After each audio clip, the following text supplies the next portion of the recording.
Yes, beta. Welcome. Seventh video. That is religious reform and public debate. And the chapter is print culture and modern world. Last chapter 10th class history. चलिए बेटा, अब religious reform की बात करते हैं. हम India में आ चुके हैं, तो इंडिया में भी रिलीजियस रिफॉर्म में काफी और डिबेट्स में भी काफी बड़ा रोल था बेटा प्रिंट मीडिया का. चलिए देखते हैं. From the early 19th century, as you know, there were intense debate around the religious issue. जैसे यूरोप में बेटा रिलीजियस इशू स्टार्ट हुए थे, प्रिंट से नए आइडिया स्प्रेड हुए थे, तो इंडिया में भी ऐसा ही हुआ बेटा. Different groups confronted the changes happened within the colonial society in different ways and offered a variety of new interpretation of belief and different. तो यहाँ भी लोगों ने बेटा इंटरप्रेट किया काफी और नए बिलीफ और डिफरेंट रिलीजन्स को यहाँ लोगों ने फोकस किया अपनी राइटिंग में. Some criticise existing practice and campaigning for reform. अब लोगों ने जो करंट जो भी चल रहा था बेटा प्रैक्टिस वगैरह उनको क्रिटिसाइज किया और कैंपिंग फॉर और रिफॉर्म सुधारों के लिए बेटा कैंपिंग करना शुरू कर दिया. While other counter the argument of reform. और कुछ लोगों ने रिफॉर्म का काउंटर किया कि यह बदलाव नहीं होने चाहिए. तो कुछ लोग थोड़े पुराने विचारों के थे वो जुड़े रहे और कुछ लोग उसमें रिफॉर्म की बात करने लगे. The debates were carried out of public in print. और यही डिबेट्स बेटा पब्लिक में आई न्यूज़पेपर मैगजीन के थ्रू, प्रिंट के थ्रू. ठीक है. Printed tracts and newspaper not only spread the new idea but they shaped the nature of the debate. अब प्रिंट ने सिर्फ ये आइडिया शेयर नहीं किए बेटा, अब इस डिबेट को बेटा उन्होंने शेप भी किया कि डिबेट होनी कैसी चाहिए. A wider public could now participate in this debate, discussion and experience their views and new idea emerged through the clash of opinion. अब यहाँ विचारों का टकराव भी शुरू हो गया बेटा, हम कहते हैं राइट. चलिए, this was a time intense controversy between social religious reform and Hindu orthodox. तो बेटा देखिए सबसे बड़ा जो यहाँ देखिए डाटा भी वही हिंदूज का दिया, क्योंकि मुस्लिम्स में रिफॉर्म नहीं हुए थे उस टाइम और अभी भी रिफॉर्म चल रहे हैं, कोशिश कर रही है हमारी गवर्नमेंट. चलिए, तो हिंदुओं की बात करते हैं. Hindu Orthodox over matter like window immolation, monotheism, ब्राह्मण प्रायश्चित एंड आइडोलिटी. ये 4-5 टर्म्स है बेटा जो हिंदुओं की कहना के डीमेरिट्स में काउंट होती हैं. बट ऐसा नहीं है कि एंशिएंट इंडिया में ये थी नहीं बेटा, ये मुगल पीरियड के आसपास स्टार्ट हुई थी. विडो इमोलेशन, विडो का जो शोषण होता था वो. मोनोथिज्म की बात करते हैं तो बेटा इसको हम कहने के सिंगल गॉड की बात करते हैं कि एक भगवान होना चाहिए. ब्राह्मण प्रायश्चित, ब्राह्मण का जो एक सर्वोपरि था पूजा वगैरह करना या इन चीजों में. एंड आइडोलिटी यानी मूर्ति पूजा वगैरह. सो इन बंगाल इन चीजों को बेटा उसने डीमेरिट बनाया गया. वैसे ये हिंदू कल्चर में कुछ चीजें अभी भी हैं, आइडोलिटी अब भी है, इसका अपोज नहीं होता. ब्राह्मण का रियल मीनिंग ब्रह्म यानी जो वेदों की नॉलेज होती है जिसको, राइट, ब्रह्मा द्वारा लिखे 4 वेद उनकी नॉलेज, उसको ब्राह्मण कहा गया है, तो उसको प्रायश्चित का अधिकार दिया गया था. मोनोथिज्म अब भी है बेटा, सबका मालिक एक है, सबका भगवान एक, अब भी यही विचार है. तो इनके ऊपर लोगों ने क्वेश्चन मार्क रेज किए. बस ये विडो इमोलेशन इसको मैं थोड़ा डिमेरिट मानता हूँ. बीच में कुछ साल बेटा, ये कुछ सदी हम कह सकते हैं, ये इंडियन कल्चर में रहा था. चलिए, so Bengal as debate develop track and newspaper profit. अब इंडिया में बात करते हैं बेटा, प्रिंट का भी हम कहें सेंटर माने तो बंगाल रहा, कलकत्ता रहा, और इन डिबेट्स की भी स्टार्टिंग हुई थी. फिलोसफर्स वहीं से आए थे बेटा स्टार्टिंग में. Circulating a variety of argument to reach a wider audience, the ideas were printed in everyday spoken language of ordinary people. तो आम लोगों की भाषा में बेटा न्यूज़पेपर में ये चीजें नए आइडिया स्प्रेड हुए. अब इसमें सबसे आगे थे राजा राममोहन राय. ठीक है, राममोहन राय पब्लिश द संवाद कौमुदी. इन्होंने एक न्यूज़पेपर निकाला, संवाद कौमुदी 1821. And Hindu Orthodox commission the समाचार चंद्रिका. अब देखिए दोनों में यानी जो रिफॉर्म चाहते थे उनमें राममोहन राय का संवाद कौमुदी था, ये प्रिंट करता था. ओके, और हिंदू ऑर्थोडॉक्स अपनी सेफ्टी के लिए, अपनी सिक्योरिटी के लिए, अपने धर्म को बचाने के लिए उन्होंने समाचार चंद्रिका निकाला. ये जो कुछ करते थे उसका अगला दिन जवाब इसमें आता था, और इनका कुछ स्टेटमेंट या आर्टिकल होता उसका जवाब इसमें आता था. ठीक है. So from 1822 to 2 Persian newspaper were publish. इसके बाद पर्शियन न्यूज़पेपर स्टार्ट हुए, जाम नामा और शमसुल अखबार. In the same year the Gujarati newspaper the Bombay समाचार मेड ए प्रेजेंस 1822. ठीक है, तो इनको प्लीज नोट कर लेना. ये तो 2 अलग से नाम है बिल्कुल. पर्शियन, बॉम्बे समाचार अपने आप बॉम्बे बेटा उस टाइम गुजरात महाराष्ट्र एक ही स्टेट था तो बॉम्बे हो गया. और समाचार चंद्रिका हिंदू ऑर्थोडॉक्स और संवाद कौमुदी राजा महाराज, इनको तो प्लीज नोट कर लेना. ठीक है, चलिए अब आगे चलते हैं. In north India the ulema. अब थोड़ा मुस्लिम कम्युनिटी की बात आती है. Ulemas were deeply anxious about the collapse of Muslim dynasty.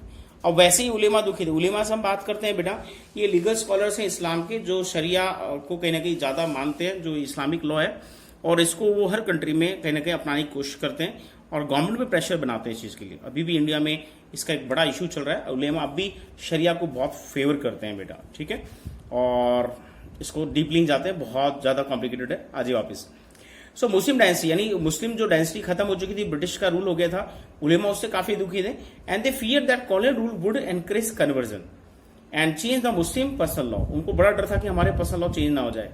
Muslim personal law, इसकी बात करो बेटा, ये बहुत पहले राजाओं के टाइम चलते थे और अभी इंदिरा गांधी ने मुस्लिम पर्सनल लॉ बोर्ड बना दिया था बाद में, ठीक है, इमरजेंसी के टाइम।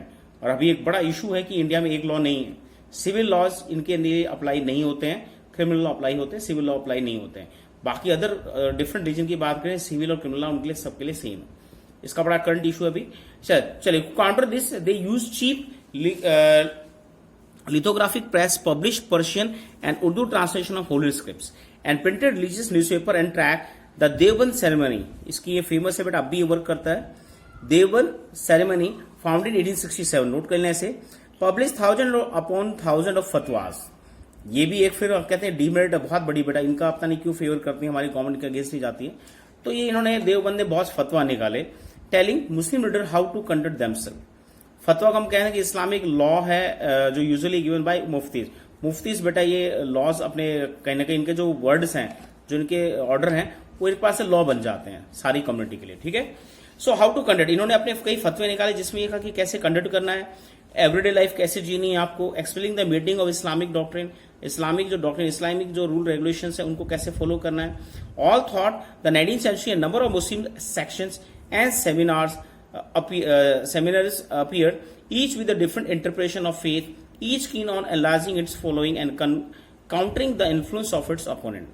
तो कहीं ना कहीं काउंटर के लिए बेटा डिफरेंट सेमिनरीज और मुस्लिम सेक्शंस आगे आए। Urdu print help them conduct this battle in public, और अपनी उर्दू लैंग्वेज को उन्होंने बड़ी स्केल पे इसके लिए यूज किया, ठीक है। Among Hindus through print encourage the reading of religious text specially in vernacular language. Hindus ने भी बेटा अपने रिलीजियस टेक्स्ट बहुत प्रिंट किए और वर्नाकुलर लोकल लैंग्वेजेस में यूज किए। इसको नोट कर लेना वर्ड को बेटा, वर्नाकुलर स्टेट लैंग्वेज के लिए यूज होता है बेटा, यहाँ देसी लिखा है, ये बच्चे ने वैसे लिखा है, ठीक है। And the first print edition of, इसको आगे देखेंगे, पहले बेटा यहाँ दो टर्म्स दिए उनको देख लीजिए। सो पहला उलेमा दिया है, legal scholar of Islam and sharia, a body of Islamic law. Islamic law के अकॉर्डिंग जो पर्सन है, जो उसको कहना कहीं उलेमा कहा जाता है, जो लॉ को डिफाइन करता है। Fatwa, a legal pronounce of the Islamic law usually given by mufti legal scholar to the clarify issue on which the law in uncertain. तो ये टाइम टू टाइम फतवा देते हैं जो कानून बनते जाते हैं, ठीक है। चलिए, come to the next page and here the Ramcharit Manas of Tulsidas. अब हम बात करते हैं बेटा तुलसीदास की बुक, फर्स्ट टाइम यहाँ लिखी गई 16th century text, 16th century में लिखा था इसने, ये उस टाइम बेटा मैन्युस्क्रिप्ट में था। केम आउट द कोलकाता इन 1810 में पहली बार ये book लिखेगी, Ramcharit Manas, first time print हुई। बाय द मिड 19 प्रिंट हुई थी बेटा, लिखी तो भले 16th century में थी, ठीक है।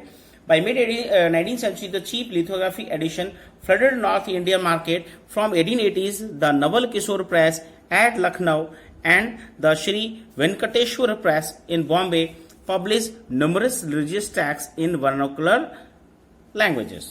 तो लोकल लैंग्वेज की बात करते हैं, इसमें दो अच्छे क्वेश्चन है बेटा।